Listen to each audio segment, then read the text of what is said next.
The first task in life is to determine two things: what's in our control and what's not in our control.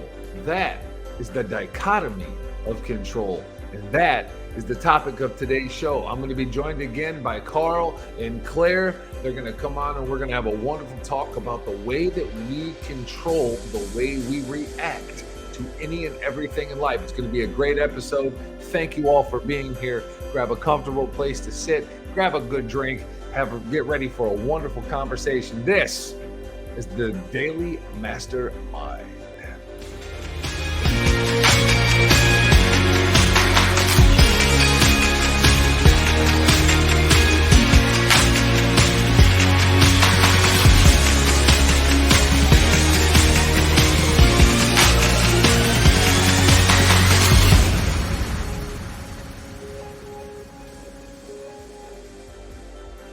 So, some of you may have heard the name Epictetus before.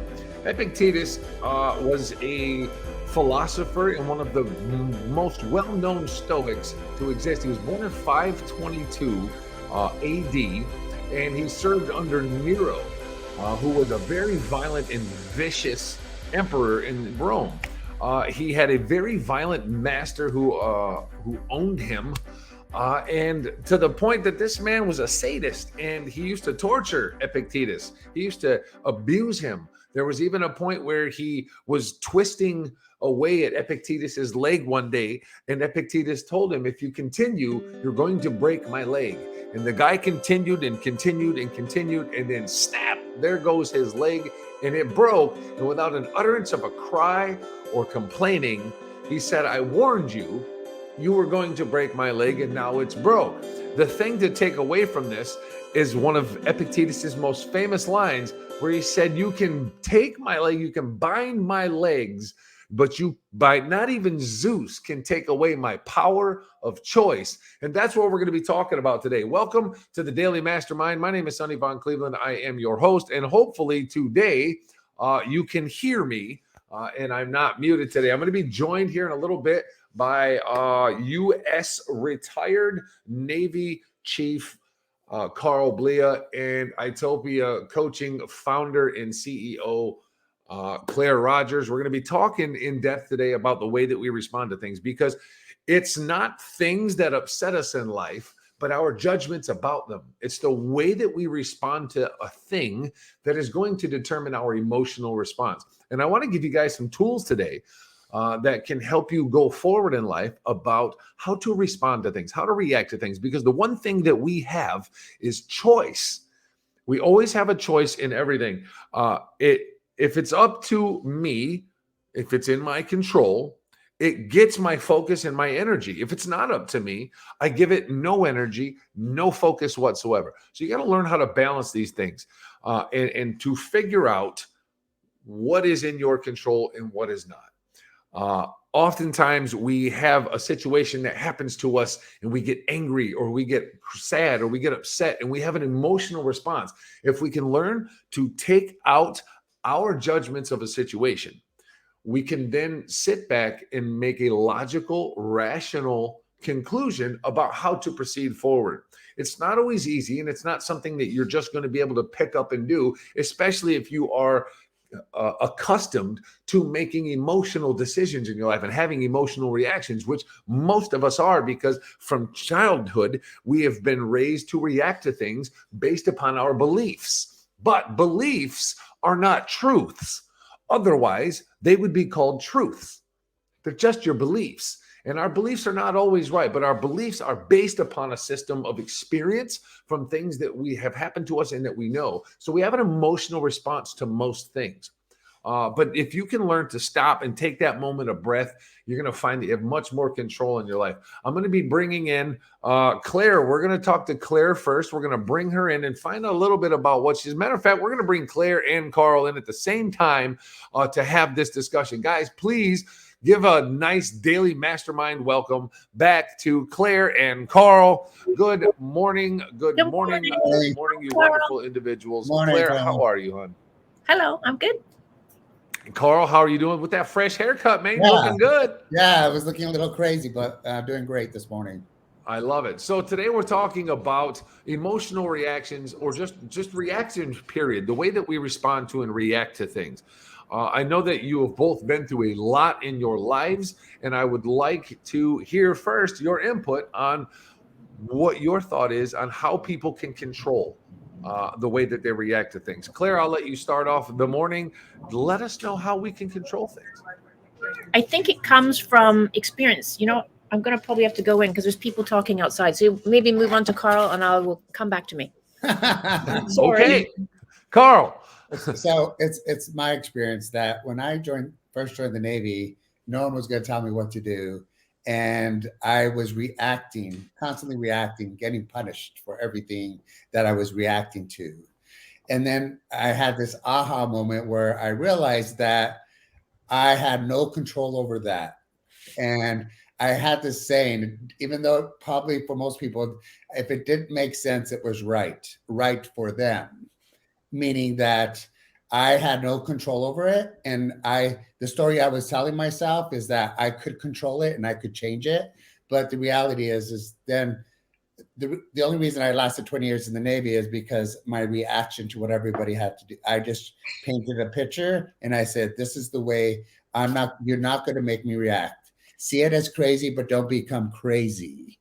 So I always just kept it very calm and cool. And no matter what people try to push my buttons, I always just kept, but there was a problem with that in my real life.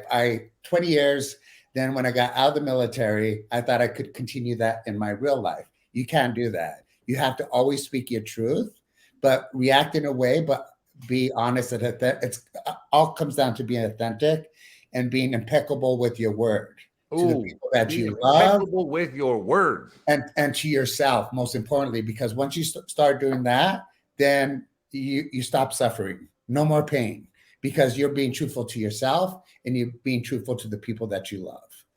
So, on that note, and Claire, I'd like your response to this as well. Do you think that being authentic with yourself is what stops pain?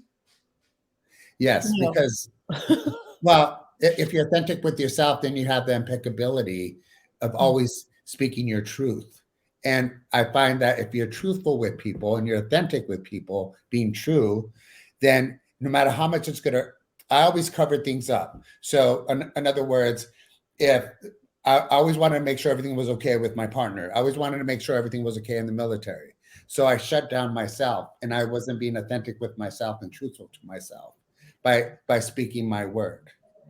Claire, what do you think about That's being authentic? Does that help to alleviate pain or emotional stress?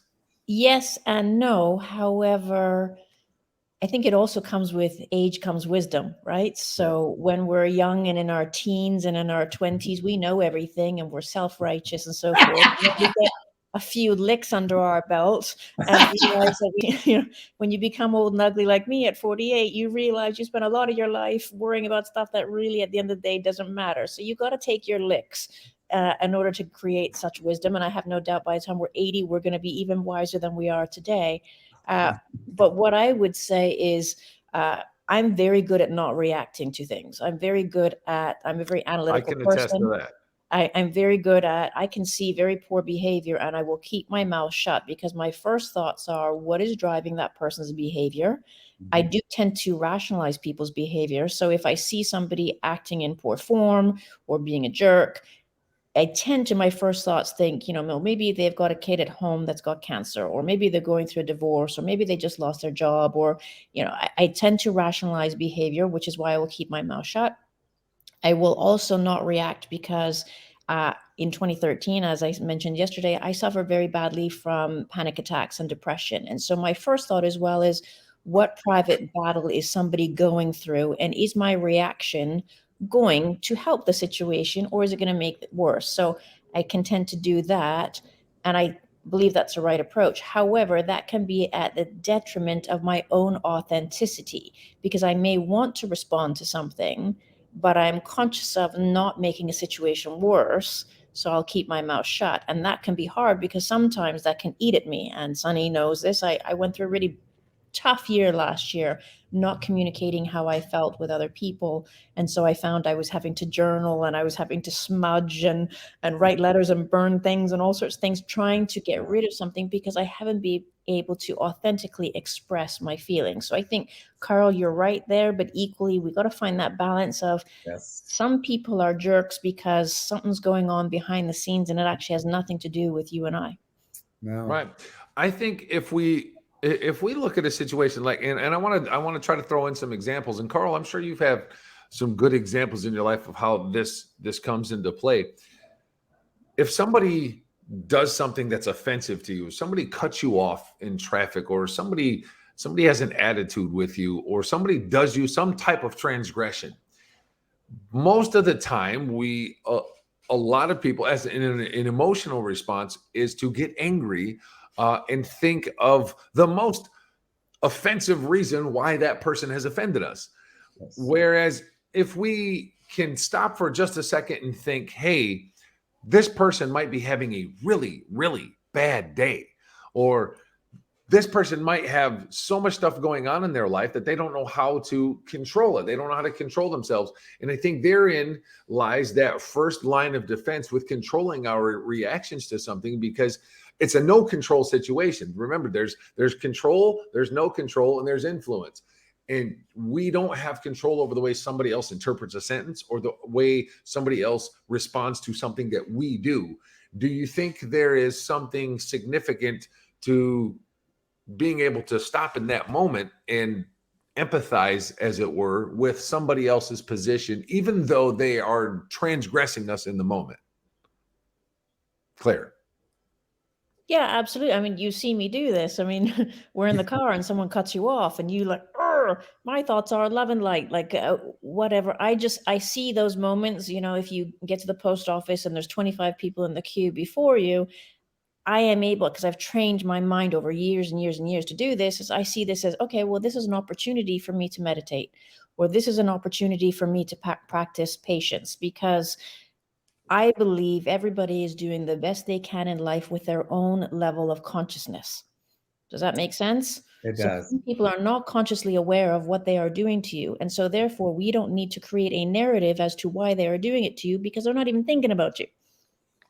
True. Carl, what do you think? There's a thing saying it's not about you. Don't take it personally.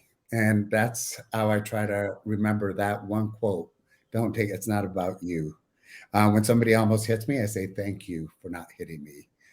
Thank you for, this is awareness that I have to be careful as a driver. And I was aware that he almost hit me, but I'm grateful that he didn't hit me. So it doesn't affect me as much. You know what? I just learned something, I think I just learned something from Carl here, because that's not my initial reaction. When somebody cuts me off or somebody almost hits me, my first thing is, what is wrong with you? And I do that. I'm trying to apply Claire's love and light. But what you just said is significant. I should be thankful that they didn't hit me. Yeah, exactly. And, going through this divorce really taught me a lot about myself, and really having, when you think you had love and compassion, I did, but what I was doing is I was holding all that resentment and everything. And instead of putting it on the plate and being my authentic self and speaking my truth or whatever, I held that in for so long. And I think so many of us do that, where we get in this cycle of making sure that person's okay, making sure that everything's fine, and you forget to speak your truth. And then when that all happens, and all of a sudden it comes to right here, and you're like a steam kettle, then you blow up. And so learning that, now I try to be present in the moment. That is that person's story. And if you love somebody, you're going to listen and be present. And it's not about you. Do not make it personally. Don't take it personally, because that person's going through something and it's taking a step back and seeing their movie. Okay, so for the people that are watching that may not know how to be present in the moment, like you're saying, what are some practical steps that people could take to start forming that positive habit to be able to break away? Because I know it can be really hard, especially for people that have short tempers. It can be really hard. So give a couple of examples maybe of practical things that people could do to start habitualizing that thought process. detaching from the story. I tell my sister, look at the story of what's happening. Know that it's not personally. Get your ego out of that situation. And it's not about you, because the ego wants us to make it about us and our hurt Facts. and our pain and what this person did to me or what this person didn't do to me or what they were supposed to do. No, it's about us being whole, connecting with our spirit and being present with that person that you want to spend the rest, your best friend that you want to spend the rest of your life with. And you Sure. really have to and be the example, not the and at the end of the day, you still have a choice. And we have to have love and compassion for the people. That doesn't mean we get taken advantage of, but we have love and compassion for the people that we absolutely love and adore. And that's been the Facts. hardest journey for me, to be able to understand that. And this 14-year relationship taught me that. And no matter what, I can't change anything of the past, but it's living in this present moment to hopefully attract that person that could be my best friend. And Sure. that's Now, Claire, you were also in a long-term marriage. Did you take anything from that? And are there any examples that you can give our viewers as to how to practically apply some positive habits for being able to take yourself out of the moment and not emotionally react? Absolutely. My marriage ended.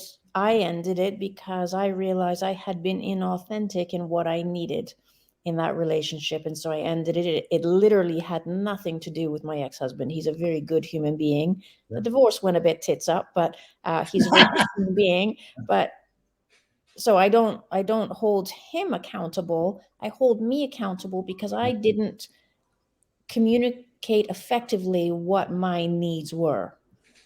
I was a people pleasing kid that turned into a people pleasing adult. And so I didn't learn until I had these awful panic attacks back in 2013 how to live my authentic truth.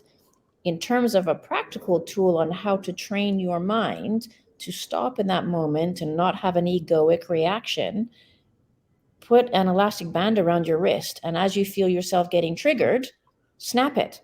I've heard about this. I mean, you're going to end up with little bruises and welts around your wrist. I did, definitely. But it's a little, and after a while, you won't need to do it, right? And it's like, hey, okay, hear what this person is saying. What is driving that person's reason for communicating in such a way? How is it triggering me? How is it triggering my ego? And can I sit and listen like I am wrong? Ooh, Because we tend to listen to people to respond. facts. But can I sit and listen in this uncomfortable moment and listen like I am wrong? Doesn't mean you are wrong, but you can listen like, could I be wrong? And Yes. could I be contributing to this conversation poorly?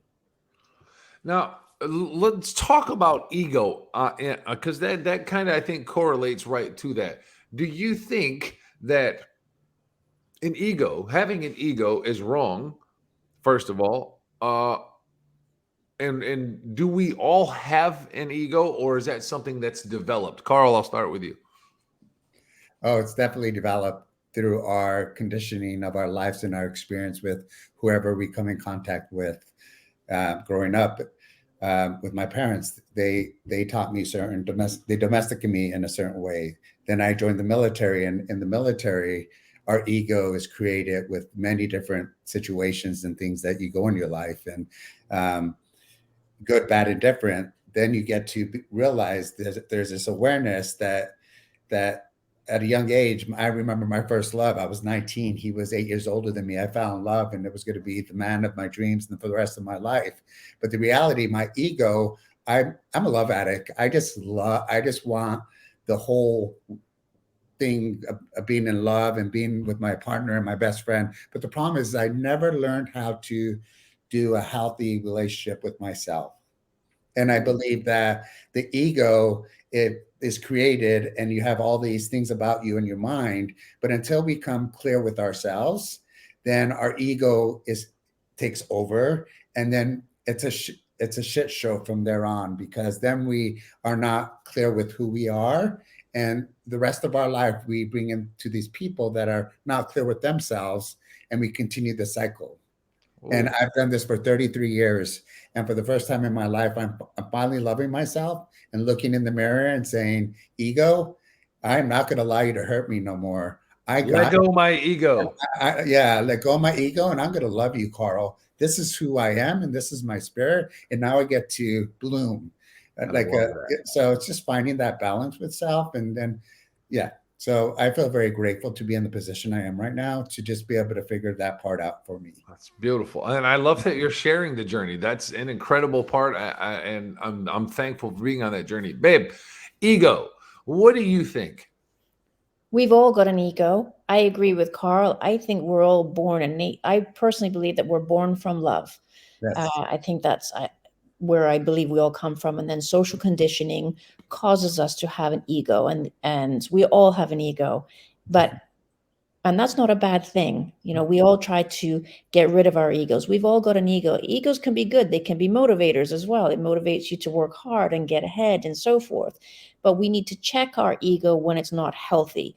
I can give you so I would say get rid of the triggers that cause your ego to take over. And it can be simple things like you go outside for a run and you put your headphones in and you hear some really cool song. And next thing you know, you think that you're Usain Bolt and the greatest runner on the planet. That is your ego being triggered by music, for example. Or you watch a TV show and it's violent and so forth, and it triggers you to feel like you're a superhero or whatever it is. Be careful of the triggers that you put into your life. If you can get rid of those triggers or minimize them and practice some mindfulness and not be in a constant state of distraction, then the ego won't be triggered as often. So, what would you say then? How would somebody be able to sit down and identify egoic triggers? Because, like, as a performer, I'm a performer. I go onto a stage. I'm way different when I take a stage and perform music.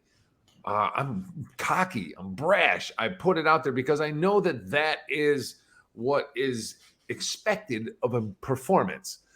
So I allow the ego to run unchecked there. But for people that may not know or understand the ego and its subconscious control, how, in your opinion, how do we start to develop those signifiers? How do we see the triggers of our own ego? Because not everybody may know, like, when I run and I start running like Usain Bolt because I'm listening to the music that inspires me, that's a trigger. People may not be able to identify that. How can they identify those triggers? Claire, go for it. So what you can do is you can ask yourself is, what am I getting by having this emotional feeling or this emotional reaction? So if someone cuts us off or displays bad behavior towards us and we get angry, what do we get from that anger? Do we get to be a victim? Do we get to create a narrative that, everybody's against us and life sucks? Do we get to create a story to that? So just ask yourself, what do I get from this reaction? And then that's a good way to understand when your ego is taking over. Are you creating a narrative and a story in your head that is bigger than what is actually happening in this moment? Carl, any tips on how to identify egoic triggers I think in your experience? Taking things personally, and start telling a story that you want to control the narrative. It's being aware of these stories that you tell in your mind, because my whole life I don't listen per se, and I'm already, because friends come for me to help and to help them out, and rather than listening to their story, I want to be able to solve the problem right away. So, you're a problem solver, and that's our ego. Our ego. But now I really just try to be present in the moment and really understand and listen to their story, because our ego it plays games.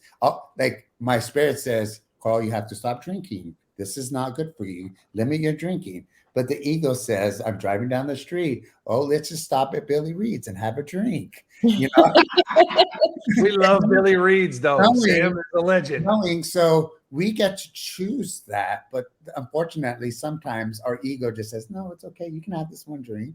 You can go do this," and a lot of times, so it's being aware of your ego versus your spirit, and once you're having that conflict, and that you know what you're supposed to do, but it's being aware of that inner voice that says no, and not connecting with what you really want to do, but knowing the truth. That will never guide you. I think reflection is a really good thing. Marcus Aurelius says we need to reflect on the day. Every day, journaling is a great thing. Claire is a wonderful Oh, yeah. journaler. Me, not so much. I'm working on it. I'm getting better at notes, but I'm not so much in the journaling. But I do think that reflecting on the day can really help with that. If you just take 10 minutes at the end of the day to sit down and write out your day. How did your day go? Write it out. I think you're then able to identify when you had an egoic response to something, because you're able to identify every situation that happened in a day. Most of us can't remember, 6 weeks ago, but we can remember the last 24 hours. You can remember what you did throughout the day. So if you write it down and then go through and break out when you had an egoic response to something or when you didn't, I think that will help train your mind as well. And then maybe slap a rubber band on and punish yourself. If you see it, be like, you know what? I did it 5 I think times. that's the rubber band thing. And then just go, oh, don't do that. That's a joke. But I think writing and reflecting is a wonderful way to identify triggers in us when we do something like that. You agree? I agree. The other thing is, like, when we take things personally, that's another ego trigger, that if it's not about you, or Sure. we make assumptions to assume. We do that a lot. We tell ourselves the story. So that's another ego trigger, that if you're assuming things and you're not being clear with the other person, don't tell yourself these stories in your head, because chances are they're not real. I think being authentic with other people is also a key to controlling the way that you respond to things, because we do control that reaction. I have a choice to either be authentic or be slightly less than authentic, or be completely authentic. You have a choice when you respond to somebody, when you engage, when you interact with somebody. And I think if you come at everything with just pure authenticity, it also can help develop the habit of controlling your reactions. Claire, do you think that that's an accurate thing? 100%. We do that very well together.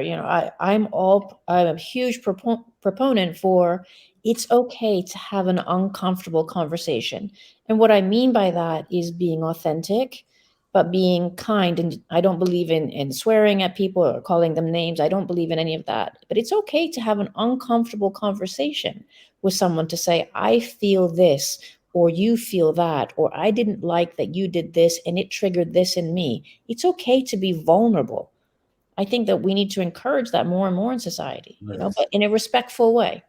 Facts. I would like to address some of this. And if anybody that's watching, if you have any questions, now is the time to go ahead and drop them in, and we'll respond to them if anything comes up. I'd like to address what Peretti just said here. It's great to see you, Peretti. Thanks for tuning in. Peretti's a good friend of mine in North Carolina who does a lot of streaming, and he's a musician. He says, the biggest problem I'm working on is not attacking a fierce comeback when a hater crosses a line, not the typical low-life stuff, but when it gets extremely personal.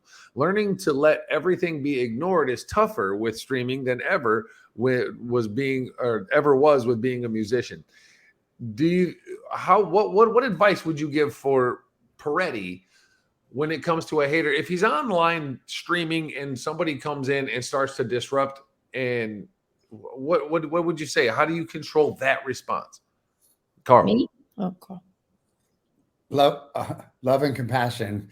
It's hard to get him off of there, but not to react, to allow, and maybe he can come from a love and compassion way, because sometimes when haters come out, it's all about controlling our reaction. And that's the hardest thing we especially when they push a button really hard.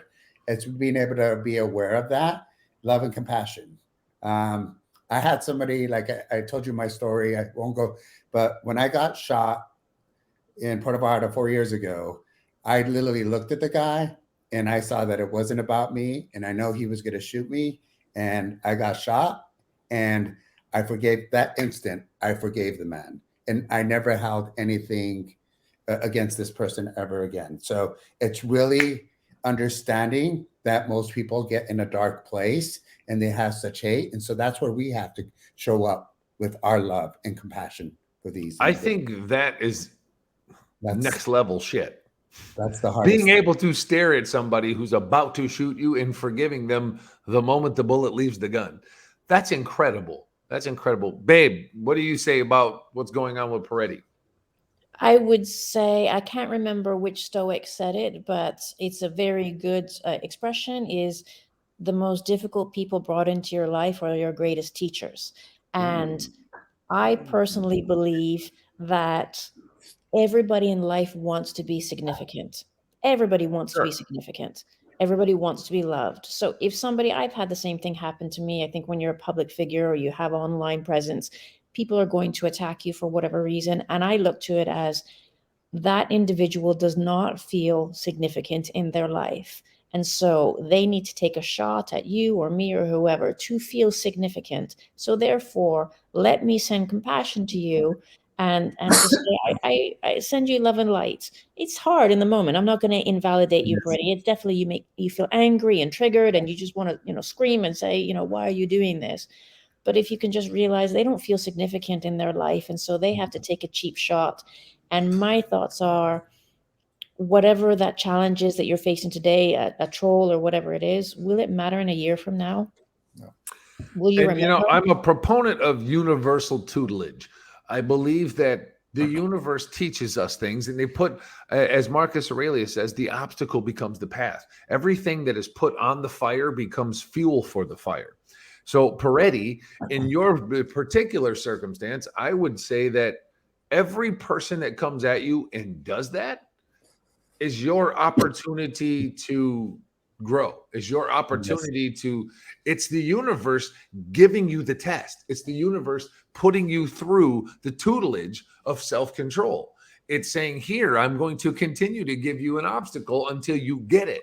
I know it's tough and I know that it can be hard, but I think the more that you learn to overcome that situation, the easier that it gets, because that's the universal reward for learning the universal lesson. You see what if that makes sense? Mhm. It does. Yeah. Great conversation, guys. Amazing. I hope everybody was able to take something away from this. It's about being able to control the way we respond to things, because 9 times out of 10, things are nowhere near as bad as we assume they're going to be. But our emotional response to something generally proliferates the situation and makes it worse. It does. If you cannot see anything through the cloud of anger just blinds people. As we like to do, I want to thank Carl and Claire for coming in and sharing your thoughts with us and giving some wisdom to our viewers. Guys, if you are enjoying the show, please join the Facebook group, The Daily Mind Masters. Don't forget to follow the page and come check us out at itopiacoaching.com or Itopia Coaching on YouTube. We're going to be uploading these videos over to Itopia because we also have a 12-week program in Itopia that is designed to help you conquer this and so much more about yourself, where we do coaching and everything else. So if you guys need some help on that, come check out itopiacoaching.com and learn more about that. Carl, my friend, thank you so much for your time. Claire, thank you. Welcome. As always, we're going to leave everybody with a positive word of reinforcement or inspiration, something to take off with them for the day. Carl, go get them, buddy. Happy Easter to all of you. Don't forget to be don't forget your child within, and never forget to be a childlike soul. So have a wonderful weekend and happy Easter to you all.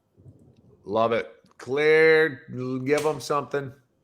So there's a First Nations story, a First Nations or a Native American chief is talking to his grandson, and he's saying to his grandson, everybody has 2 wolves inside of them, a bad wolf and a good wolf. And the little boy says to the grandfather, which wolf lives? Because they're fighting inside of you. And the grandfather says, the wolf you feed. And what that parable means is that we all have an ego inside of us that tells us that we're self-righteous and all sorts of things. And then we've got the good wolf, who is spiritual and loving and kind. So I'd leave you with, be careful of which wolf you feed each day. I love that. That is Love so that. good. Ladies and gentlemen, I want you guys to remember it's not things that upset us, but our judgment about those things that upset us, that cause that emotional response. Give yourself time to breathe. And as Marcus Aurelius said, review each day, put up each day for review at the night. Go over your day. Write it down what happened and identify the areas that you struggled with and see, did you have an emotional reaction? Was it something you could control or something you couldn't control or something you influence? Every day is an opportunity to grow. Every interaction and transaction is an opportunity to change and grow for the better. We will not be here over the weekend, guys. We're going to take Saturday and Sunday off. And then we'll be back Monday morning. And next week, we're going to be coming at you from the beaches of the coast. So that's going to be awesome. We're gonna take a few days up to take the new puppy up to the coast and let her run around on the beach and check out the oceans. So we're going to be coming at you guys live from the beach. Hopefully, Carl will be able to continue joining us. And we're going to have some other people. Ryan Shekel is slated to be on the show Monday for some great conversations. And if you guys don't know Ryan Shekel, you need to. He's an amazing, amazing man. And we're going to have him on. And I'm going to try to get as many more people as possible. If you're interested in being on the show and joining the dialogue, come join the group. And send a message to thedailymastermind@gmail.com. And we'd love to have you on and get your thoughts. Carl, have a blessed weekend, my friend. Babe, I'll see you in like 7.5 seconds. I love all of you guys. And thank you so much for tuning in and have a great weekend. This has been the Daily Mastermind. Carl, stick around.